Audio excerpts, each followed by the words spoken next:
Hello folks, my name is Ed Duncan. I'm here on location here at Megrez-1. Talk just briefly about our coring operations. The shiny tubes you see in front of us are aluminum, in fact. These actually go inside the drilling barrel that we drill with. There'll be a bit on the front end of this. This slides within the drill pipe, and as the core is cut, it fits inside these aluminum tubes. We'll do 60-foot sections of core. When the core barrel comes out of the ground, these aluminum tubes will be extruded out onto the deck. We have specialists on location from Core Labs and U.S. Coring that will take these tubes down to a processing area, cut these into 3-foot sections, about like so. All of them labeled depth-wise, left and right side of the core, up and down, top and bottom and depth. Special containers that are going to be trucked immediately from location to the Core Labs in Houston, Texas for processing and analysis. Descriptions of septicology, the type of rock, sandstone, shales, and such, and also take very specific core plunge phases for the ability of the phases that we predict to be the highest productivity in this session.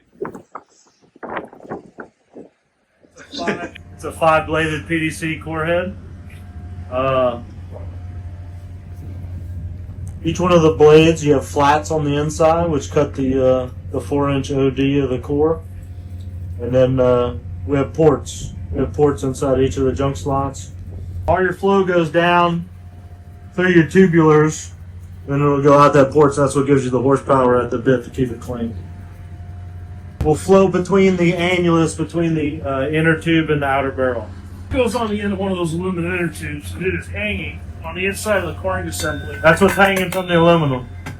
Right, and it'll be free, in the well it'll be free while we're coring. And so this outer assembly that this will be tied to will be spinning around this will be sitting static. And as we cut deeper, this slides over the core. This inside here, the flow inside here, there's no flow, right? It's a static environment. And then all your flow gets diverted into those ports. A little bit, a tiny bit, they say about 30% gets around the face, but you need that to clean chips and stuff right there where it's going into the throat. And then when we come up off bottom, this will stretch down and seat in a bit. And then there's the catcher on the inside of this. You can see that catcher, spring catcher in there. That'll bite around the core. As we pull harder, it'll grip tighter because this is tapered on the inside. And it'll break the core off and hold it in on the trip out. Aluminum casing becomes the protective shipping container and everything for it. Before they cut it, they'll clean it. We'll put a clip. They'll put a scribe line. They'll mark all the exact depths and stuff on there, and then they'll use a bandsaw to cut into 3-foot sections.